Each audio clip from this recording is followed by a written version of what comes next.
प्रेम से बोली परसा वाली बड़की मैया की।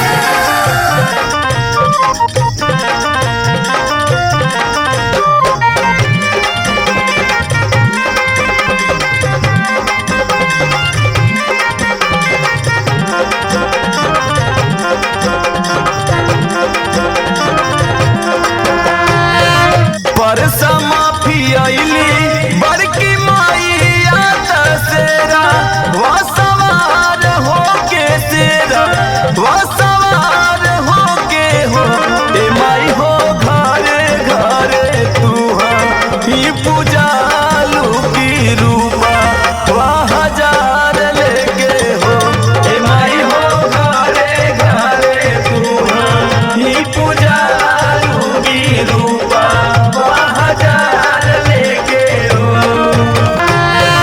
परसा माफी आईली बड़की मैया दशहरा वो सवार हो के तेरा वो सवार हो के हो ए माई हो घरे घरे तू ही पूजा लू की रूपा वह हजार लेके हो ए माई हो घरे घरे तू ही पूजा लू की रूपा वह हजार लेके हो। प्रेम से बोलिए बड़की मैया की।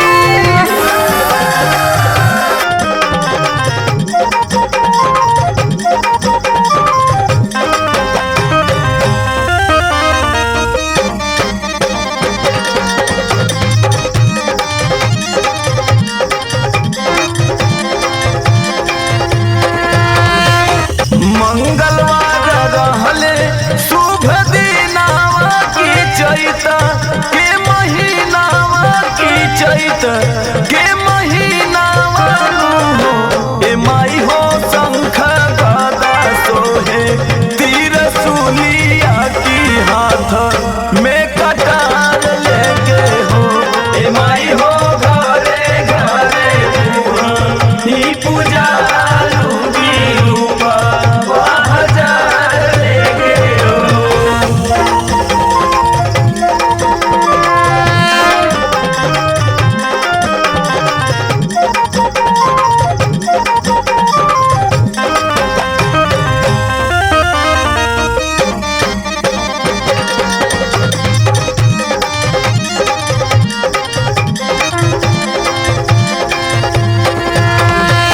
तू ही कहालू माई दुर्गा तू ही माई काली के तू ही माई काली नू हो ए माई हो पापियन के कैलू संहारत चंडी अवतार लेके हो ए माई हो घरे घरे तू ही पूजा लू की रूपा हजार लेके हो। प्रेम से बोलिए बड़की मैया की।